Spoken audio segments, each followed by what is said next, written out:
हाँ जी विद्यार्थियों, सारिਆਂ ਦਾ ਤੁਹਾਡਾ ਸਵਾਗਤ है जी। पंजाबी ਸਾਹਿਤ ਦੀ ਜਮਾਤ ਵਿੱਚ ਜਿਹਦੇ ਵਿੱਚ ਆਪਾਂ ਪੰਜਾਬੀ ਗਲਪ ਬਾਰੇ ਪੜ੍ਹ ਰਹੇ ਸੀ। ਪੰਜਾਬੀ ਗਲਪ ਦੇ ਵਿੱਚ ਨਾਵਲ ਪੜ੍ਹ ਰਹੇ ਸੀ ਆਪਾਂ।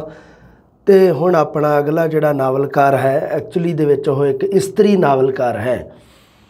ਸੋ ਉਸ ਇਸਤਰੀ ਨਾਵਲਕਾਰ ਦਾ ਨਾਮ ਹੈ ਦਲੀਪ ਕੌਰ ਟਿਵਾਣਾ। हाँ जी, दलीप कौर टिवाणा जी। हाँ जी, सब तो वध प्रसिद्ध इस्त्री नावलकार है। हालांकि इस्त्रियां की श्रेणी के जो प्रसिद्ध जड़ियाँ हैगियां मतलब नामवर जोड़े नावलकार है इस्त्री नावलकार वो किहड़ियां ने, वो एक तो है अपने हाँ जी, एक तो अमृता प्रीतम भी नावल लिखती है, एक दलीप कौर टिवाणा भी लिख रही है, एक अजीत कौर भी। मतलब इन्हों के आप नाम ज़्यादा सुनते हैं। हालांकि बहुत सारिया इस्त्री नावलकारा है पर तीन इन्हों मुख है। उन्होंने सब तो प्रसिद्ध है जोड़ा सब तो जी प्रसिद्ध नावलकार वो किहड़ी है, वो हैगी है दलीप कौर टिवाणा। अपने सिलेबस के भी है, सैकेंड ग्रेड तो फस्ट ग्रेड दोनों के ही है। जोड़ा निरंजन तसनीम है वो फस्ट ग्रेड के ही है, तो करमजीत कुस्सा वो केवल सैकेंड ग्रेड के। दलीप कौर टिवाणा ने अपने पंजाबी साहित्य जीवन की शुरुआत कहानी रचन तो शुरू की सी। दलीप कौर टिवाणा अठे पहर कहानी संग्रह जी अपनी BA के किताब है ना लगती, वो लिखा होया दलीप कौर टिवाणा। मतलब वो उन्होंने संग्रह है ना जोड़ा वो दलीप कौर टिवाणा ने किया है। दलीप कौर टिवाणा का प्रसिद्ध नावल है कि यो हमारा जीवन है। MA के लगता है, MA के मैंने लगता भी 3 नावल लगते हैं। एक लगता अपने ये गुरदयाल सिंह दा मड़ी दा दीवा, तो एक लगता है इहदा जसवंत सिंह कंवल दा हानी, तो एक ये दलीप कौर टिवाणा दा जिहदा तुहानूं मैं नाम लिया इहो हमारा जीवन है, ये नावल भी लगता है। आजो गल करते हैं फिर दलीप कौर टिवाणा के बारे जेडे जेडे प्रश्न बनते हैं वो सारे आप क्लीयर करिए। फिर आजो फिर परिस्थितियों क्लीयर करते हुए सब तो प्रसिद्ध इस्त्री नावलकार है जी। ये साहित्य रचना कहानी तो आरंभ की सी दलीप कौर टिवाणा ने।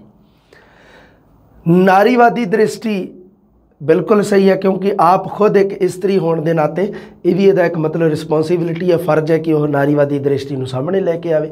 नारीवादी दृष्टिकोण तो औरत मर्द संबंधां विच सभ्याचारक समतोल सिरजण की धारणा नावलों में इस्त्री के हर रूप को दृष्टिगोचर किया है।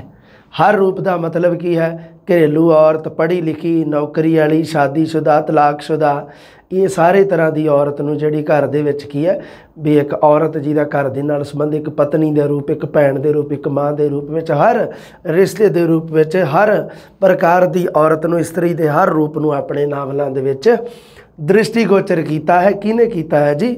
दलीप कौर टिवाणा जी ने। इस्त्रियां दे विच सब तो वध प्रसिद्धि जे किसी नूं हासिल हुई है तो वह दलीप कौर टिवाणा नूं हुई है। ਉਹਦੀ मतलब की है भी जुगत किवें दी है। दलीप कौर टिवाणा का नावल रचना का ढंग किवें दा, ਉਹ ही लकीरी बिरतांतकारी है। बिरतांत घटना का वर्णन करना, वर्णन अते भाषा काविक अते रवानी भरपूर है। भाषा है जिहड़ी ਉਹ काविक प्रकार की भाषा वरती है। ये तुसीं ध्यान दे विच रखनी है गल। दलीप कौर टिवाणा की भाषा है जिहड़ी सरल सादी नहीं है, काविक प्रकार की, काव दे नाल संबंधित उसनूं कहा जाता है काविक। काविक भाषा है। औरत का चित्रण 2 रूपों के विच कीता होया। एक तो जिहड़ी गुलाम ते बज्झी हुई जिहड़ी हुंदी है घर दे विच विचारी, ते एक हुंदी है पढ़ी लिखी ते आज़ाद औरत। दोनों रूपों का ही चित्रण किया। एवें नहीं भी निरापुरा घर दे विच जिहड़ी औरत है जिहड़ी विचारी सारा दिन काम कार करती है उहदा ही जिक्र किया। एवें नहीं गा, दोनों प्रकार की जिहड़ी बाहर भी मान लो कोई नौकरी पेशे वाली है उहदा भी जिक्र किया है। यो हमारा जीवन नावल नूं मिलिया साहित्य अकादमी पुरस्कार। औरत है जिहड़ी भानों की समस्या ते भ्रिष्ट समाजिक अवस्था के उपर व्यंग किया। ये बड़ा मतलब शानदार तरीके नाल यह नावल लिखिया होया। तो तुहानूं इहदी थोड़ी जी मैं कहानी दसूँगा। मैनूं थोड़ी बहुती याद है, पढ़े नूं समा हो गया मैनूं। 2018 दे विच MA कीती सी मैं। तो हुण आपां गल करदे हां। हाँ जी, इहदे विच औरत भानो, एक भानो नाम की औरत है, उसकी समस्या ते भ्रिष्ट समाजिक अवस्था के उपर व्यंग किया। ऋण पितरां दा पितर अपने वड्डे वडेरे जिहड़े उन्हां दा ऋण, उन्हां दा करजा, ऋण पितरां दा। मैं तुहानूं तां दसदा रहिंदा इन्हां दे अर्थ, हालांकि तुहाडे विचों बहुत सारे है जिहड़े पंजाबी घराणे दे नाल, पंजाबी परिवार दे नाल संबंधित आ, जिन्हां दे घर दे विच पंजाबियां दे इस तरह दे शब्द वरते जांदे आ, पर ये सारिਆਂ दे नहीं वरते जांदे। मेरे कोल मिले जुले स्टूडेंट आ, मेरे कोल जिन्ने भी स्टूडेंट आ वो सारे सैक्यूलर आ एक तरह दे, इस करके की है कि ये सारी चीज़ दसनी जरूरी है। ऋण पितरां दा। सौंकण दे पुत्र प्रति ईरखा ते बाद विच बदलाव दा रूपमान कीता है। इहदा पात्र करमिंदर है। करमिंदर नाम सौंकण दा पुत्र है, मतलब की है कि वो इस्त्री है जिहड़ी वो अपनी सौंकण दे पुत्र नूं पहलां तां नफरत बहुत करदी है, ईरखा बहुत करदी है, ते बाद विच उसदे बदलाव नूं रूपमान कीता गया है।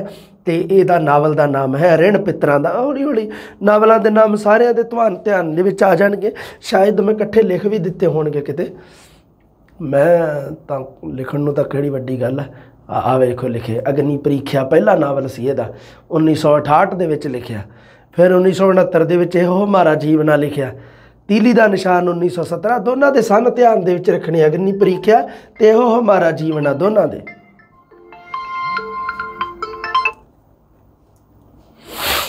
अग्नि परीक्षा ते इहो हमारा जीवन दो नावलों के तुसीं सन भी ध्यान दे विच रखने हैं। तीली दा निशान 1970, वाट हमारी भी 1970, सूरज ते समुंदर 1972, धुप छां 1976, दूसरी सीता 1975, पीले पत्तियां दी दास्तान 1980, हस्ताक्षर 1982, पैड़ चाल 1984, ऋण पितरां दा 1987, ऐर वैर मिलदियां लंघ गए दरिया नहीं हैगा है ना, लंघ गए दरिया भी नावल इहदा एक हैगा, वो भी तुसी नाम ऐड करना विच, लंघ गए दरिया। एक हैगा कथा कहो उर्वशी 1999 दे विच इहदा लिखिया होया नावल है।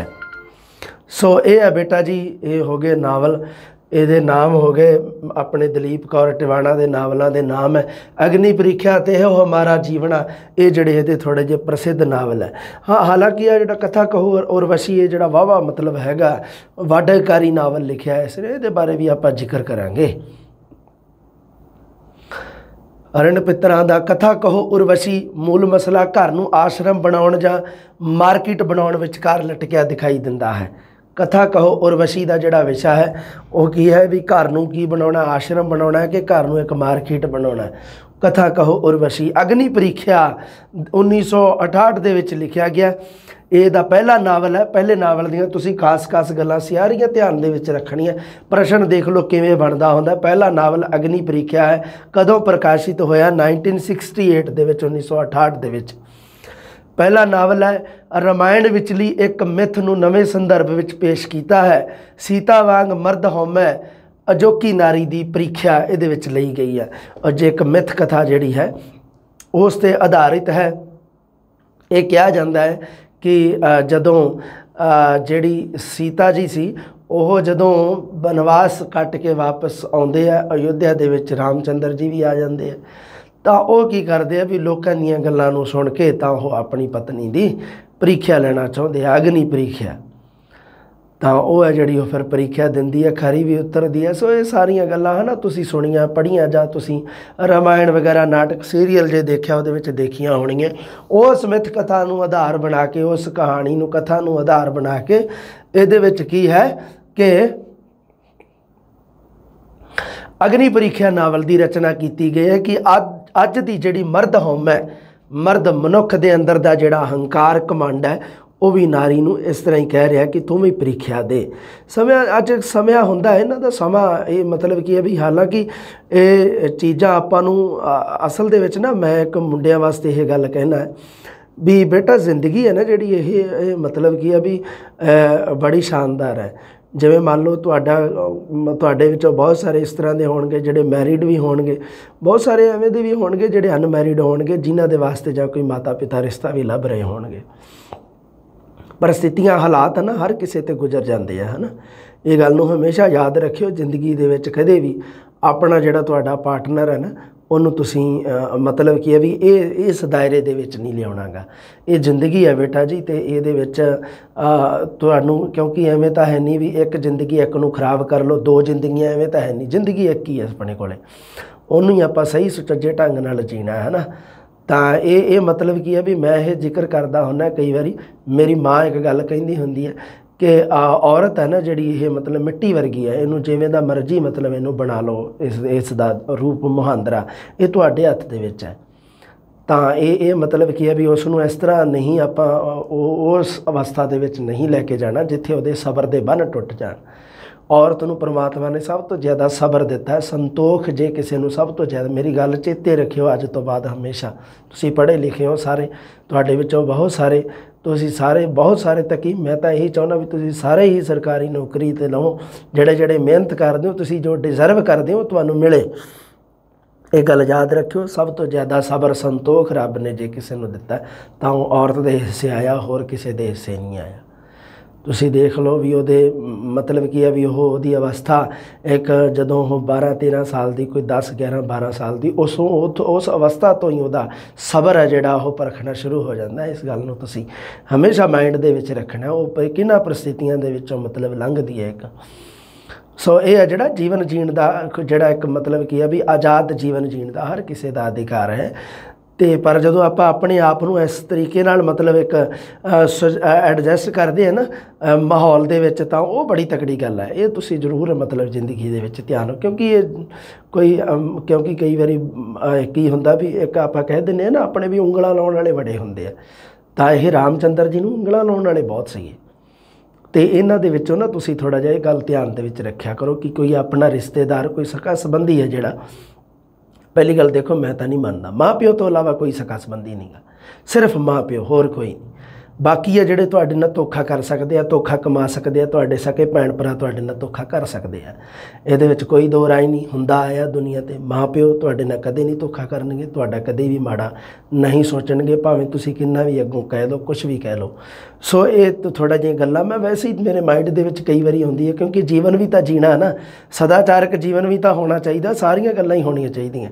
ਇੱਕ ਬੰਦਾ ਆਲਰਾਊਂਡਰ ਹੋਣਾ ਚਾਹੀਦਾ, ਸਾਰਾ मतलब ਸਿਸਟਮ ਆ ਜਿਹੜਾ ਇਸ ਨੂੰ ਸੁਚੱਜੇ ਢੰਗ ਨਾਲ ਜਿਹੜਾ ਬੰਦਾ ਜੀਵਨ ਜੀਂਦਾ ਉਹਦੇ ਵਰਗੀ ਰੀਸ ਨਹੀਂ। ਜੀਵਨ ਬੜਾ ਖੁਸ਼ਹਾਲ ਹੈ, ਬੜਾ ਸੋਹਣਾ ਹੈ, ਬਸ ਵੇਖਣ ਦੀ ਹੈ ਨਾ ਹੈਗਾ ਵੀ ਉਹ ਨਜ਼ਰ ਹੈ ਜਿਹੜੀ ਉਹ ਤੁਹਾਡੀ ਕਿਵੇਂ ਦੀ ਹੈ, ਇਹ ਡਿਪੈਂਡ ਕਰਦੀ ਹੈ ਗੱਲ। ਅੱਗੇ ਦੇਖਦੇ ਹਾਂ ਵੀ ਅਗਨੀ ਪ੍ਰੀਖਿਆ ਜਿਹੜਾ ਉਹ ਅੱਜ ਦੀ ਸੀਤਾ ਦੇ ਵਾਂਗ, ਉਹ ਜਿਹੜੀ ਅੱਜ ਦੀ ਸੀਤਾ ਹੈ ਜਿਹੜੀ ਉਹ ਮਰਦ ਹਉਮੈ ਦਾ ਸ਼ਿਕਾਰ ਹੁੰਦੀ ਹੈ ਅਤੇ ਉਸ ਨੂੰ ਮਰਦ ਕਹਿੰਦਾ ਵੀ ਤੂੰ ਪ੍ਰੀਖਿਆ ਦੇ। ਇਹ ਹਮਾਰਾ ਜੀਵਨਾ 1969 ਦੇ ਵਿੱਚ ਅੱਗੇ ਗੱਲ ਆ ਜੂਗੀ ਪੂਰੀ, ਇਹ ਹਮਾਰਾ ਜੀਵਨਾ ਤੇ ਮੈਂ ਗੱਲ ਕਰੂੰਗਾ। ਦੂਸਰੀ ਸੀਤਾ 1975 ਦੇ ਵਿੱਚ ਲਿਖਿਆ ਗਿਆ। ਨਾਇਕਾ ਆਪਣੀ ਦਾਰਸ਼ਨਿਕ ਬਿਰਤੀ ਅਤੇ ਕਰੁਣਾਮਈ ਸਥਿਤੀ ਦੁਆਰਾ ਭਾਰਤੀ ਸਮਾਜ ਵਿੱਚ ਔਰਤ ਦੀ ਸਥਿਤੀ ਨੂੰ ਪੇਸ਼ ਕਰਦੀ ਹੈ। ਔਰਤ ਦੀ ਸਥਿਤੀ ਨੂੰ ਦੂਸਰੀ ਸੀਤਾ ਦੇ ਵਰਗੂ ਦੱਸਦੀ ਹੈ ਵੀ ਇੱਕ ਔਰਤ ਇੱਕ ਦੂਸਰੀ ਸੀਤਾ ਵਰਗੀ ਹੈ ਜੋ ਬਹੁਤ ਸਾਰੇ ਸੰਤਾਪ ਦੁੱਖ ਝੇਲਦੀ ਹੈ, ਝੱਲਦੀ ਹੈ। ਇਹਦੇ ਵਿੱਚ ਕੀ ਹੈ, ਦਲੀਪ ਕੌਰ ਟਿਵਾਣਾ ਨੇ ਦਾਰਸ਼ਨਿਕ ਬਿਰਤੀ ਅਤੇ ਕਰੁਣਾਮਈ ਸਥਿਤੀ ਦੇ ਦੁਆਰਾ ਦਾਰਸ਼ਨਿਕ ਬਿਰਤੀ ਵੀ ਰੱਖੀ ਹੈ ਅਤੇ ਕਰੁਣਾਮਈ ਸਥਿਤੀ ਵੀ ਵਿੱਚ ਪ੍ਰਗਟ ਕੀਤੀ ਹੈ, ਪੈਦਾ ਕੀਤੀ ਹੈ। ਦੋਨਾਂ ਦੇ ਦੁਆਰਾ ਭਾਰਤੀ ਸਮਾਜ ਵਿੱਚ ਔਰਤ ਦੀ ਸਥਿਤੀ ਨੂੰ ਪੇਸ਼ ਕੀਤਾ ਹੈ। ਓਬਵੀਅਸਲੀ ਗੱਲ ਨੋਰਮਲ ਹੈ ਇਹ ਕਿ ਦਲੀਪ ਕੌਰ ਟਿਵਾਣਾ ਇੱਕ ਆਪ ਖੁਦ ਨਾਰੀ ਹੈ, ਇਸਤਰੀ ਹੈ, ਇਸ ਕਰਕੇ ਉਹ ਇਸਤਰੀਆਂ ਦੀਆਂ ਸਮੱਸਿਆਵਾਂ ਨੂੰ ਸਾਹਮਣੇ ਲੈ ਕੇ ਆ ਰਹੀ ਹੈ ਨਾਵਲਾਂ ਦੇ ਵਿੱਚ। ਵਾਟ ਹਮਾਰੀ 1970 ਦੇ ਵਿੱਚ ਲਿਖਿਆ ਹੋਇਆ। ਇਹਦੇ ਵਿੱਚ ਕਮਲ ਨਾਮ ਦੀ ਇੱਕ ਅਸਧਾਰਨ ਇਸਤਰੀ ਦੀਆਂ ਕੁੰਠਿਤ ਭਾਵਨਾਵਾਂ ਨੂੰ ਜ਼ੁਬਾਨ ਦਿੱਤੀ ਹੈ। ਉਹਦੀਆਂ ਭਾਵਨਾਵਾਂ ਕੁੰਠੀਆਂ ਗਈਆਂ, ਉਹ ਵਿਚਾਰੀਆਂ ਆਪਣਾ ਭਾਵਨਾਵਾਂ ਨੂੰ ਸਾਹਮਣੇ ਨਹੀਂ ਦੱਸ ਸਕਦੀ। ਸੋ ਕੀ ਹੈ, ਦਲੀਪ ਕੌਰ ਟਿਵਾਣਾ ਨੇ ਇੱਕ ਨਾਵਲ ਦੇ ਦੁਆਰਾ ਉਸ ਦੀਆਂ ਭਾਵਨਾਵਾਂ ਨੂੰ ਜ਼ੁਬਾਨ ਦਿੱਤੀ ਹੈ ਅਤੇ ਜੀਤੂ ਵਰਗੇ ਅਣਹੋਏ ਪਾਤਰ ਦੇ ਦਰਦ ਨੂੰ ਵੀ ਬਿਆਨ ਕੀਤਾ ਹੈ।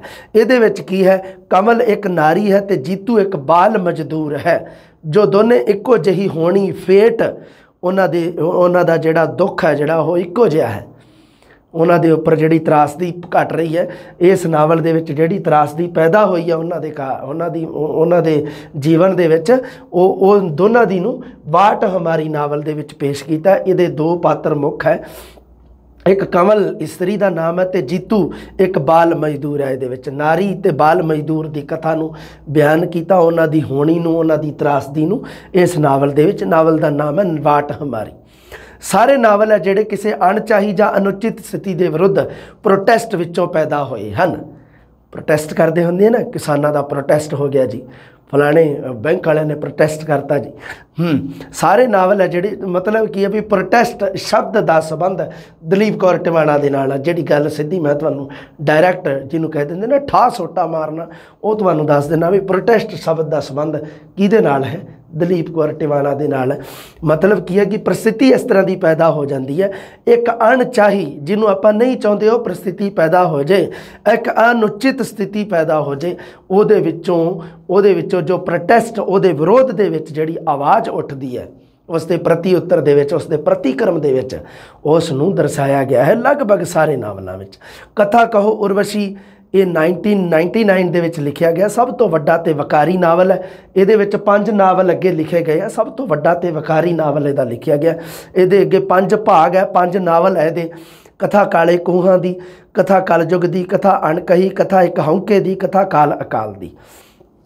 5 ਨਾਵਲਾਂ ਦੇ ਵਿੱਚ ਇੱਕੋ ਹੀ ਕਥਾ ਪ੍ਰਵਾਹਮਾਨ ਤੇ ਇਹਨੂੰ ਇੱਕ ਪੂਰਾ ਨਾਮ ਦਿੱਤਾ ਗਿਆ, ਕਥਾ ਕਹੋ ਉਰਵਸ਼ੀ। ਲਓ ਜੀ, ਅਗਨੀ ਪ੍ਰੀਖਿਆ। ਅੱਗੇ ਥੋੜੀ ਜਿਹੀ ਗੱਲ ਹੋਰ ਆ ਤਾਂ ਆਪਾਂ ਪੜ੍ਹ ਚੁੱਕੇ ਹਾਂ ਨਾ। ਦੇਖੋ ਜੀ, ਅੰਮ੍ਰਿਤਾ ਪ੍ਰੀਤਮ ਤਾਂ ਭਾਵੁਕਤਾ ਦੇ ਵਿੱਚ ਆਣ ਕੇ ਲਿਖਦੀ ਹੈ। ਉਹ ਤਾਂ ਹੈਗੀ ਭਾਵੁਕਤਾ ਦੇ ਵਹਿਣ ਦੇ ਵਿੱਚ, ਜ਼ਿਆਦਾ ਸੈਂਸੀਬਲ ਹੈ ਉਹ, ਤਾਂ ਉਹ ਮਤਲਬ ਜ਼ਿਆਦਾ ਭਾਵੁਕ ਹੋ ਜਾਂਦੀ ਹੈ, ਭਾਵਨਾ ਦੇ ਵਿੱਚ ਬਾਹਲਾ ਬਹਿ ਜਾਂਦੀ ਹੈ। ਤੇ ਜਿਹੜੀ ਹੈਗੀ ਆ ਅਜੀਤ ਕੌਰ, ਉਹ ਬਿਲਕੁਲ ਨਿਸੰਗ ਹੋ ਜਾਂਦੀ ਹੈ। ਕਾਮੁਕ ਸੰਬੰਧਾਂ ਦਾ ਜ਼ਿਕਰ ਅਜੀਤ ਕੌਰ ਬੜੀ ਨਿਸੰਗ ਹੋ ਕੇ ਕਰਦੀ ਹੈ, ਪਰ ਦਲੀਪ ਕੌਰ ਟਿਵਾਣਾ ਇਹਨਾਂ ਦੋਨਾਂ ਦਾ ਸੰਤੁਲਨ ਹੈ। ਉਹ ਨਾ ਤਾਂ ਭਾਵੁਕ ਹੁੰਦੀ ਹੈ ਤੇ ਨਾ ਅਜੀਤ ਕੌਰ ਦੇ ਵਾਂਗੂ ਬਿਲਕੁਲ ਨਿਸੰਗ ਹੋ ਜਾਂਦੀ ਹੈ। ਨਿਸੰਗ ਹੋ ਕੇ ਇਸਤਰੀ ਮਰਦ ਵਿਚਲੇ ਸੰਬੰਧਾਂ ਦਾ ਜ਼ਿਕਰ ਦਲੀਪ ਕੌਰ ਟਿਵਾਣਾ ਬਿਲਕੁਲ ਨਿਸੰਗ ਹੋ ਕੇ ਨਹੀਂ ਕਰਦੀ। ਉਸ ਸਥਿਤੀ ਦੇ ਦਾਇਰੇ 'ਚੋਂ ਬਾਹਰ ਨਹੀਂ ਜਾਂਦੀ ਤੇ ਨਾ ਹੀ ਉਹ ਭਾਵਨਾ ਦੇ ਦਾਇਰੇ 'ਚੋਂ ਬਾਹਰ ਜਾਂਦੀ ਹੈ। ਇਹ ਉਹਦਾ ਸੰਤੁਲਨ ਹੈ। ਮਤਲਬ ਕੀ ਹੈ ਕਿ ਇਹ ਦਲੀਪ ਕੌਰ ਟਿਵਾਣਾ, ਅੰਮ੍ਰਿਤਾ ਪ੍ਰੀਤਮ ਤੇ ਅਜੀਤ ਕੌਰ ਦਾ ਸੰਤੁਲਨ ਹੈ। ਟਿਵਾਣਾ ਦੀ ਸਥਾਨਕ ਸ਼ੈਲੀ ਵਿੱਚ ਮਲਵਈ ਤੇ ਪੁਆਧੀ ਭਾਸ਼ਾ ਦੀ ਰਲਗੱਡ ਹੈ।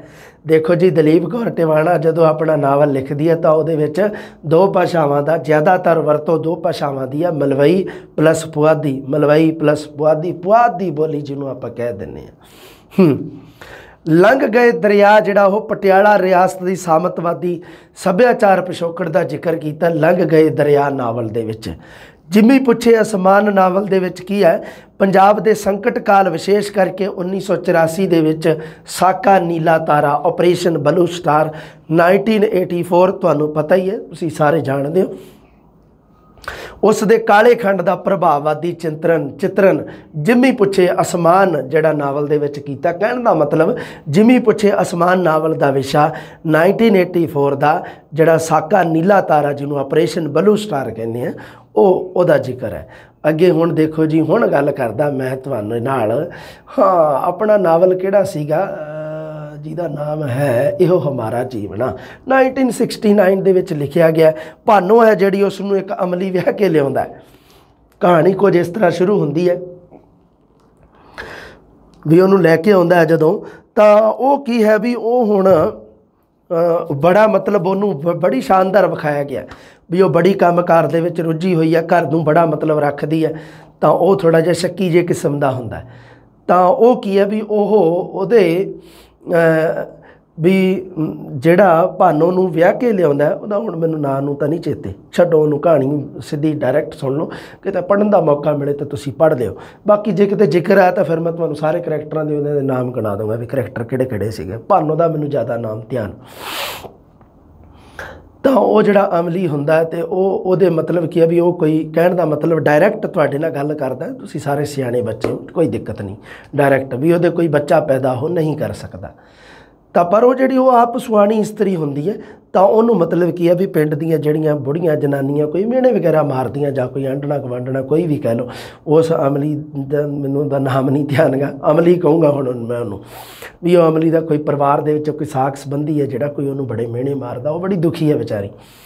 ਤਾਂ ਉਹ ਕੀ ਕਰਦਾ ਹੈ, ਉਹ ਅਮਲੀ ਕੋਈ ਹੋਰ ਇੱਕ ਇਸਤਰੀ ਨੂੰ ਵਿਆਹ ਕੇ ਲਿਆਉਂਦਾ, ਇੱਕ ਹੋਰ ਇਸਤਰੀ ਨੂੰ, ਜੋ ਕੀ ਕਰਦੀ ਹੈ, ਜੋ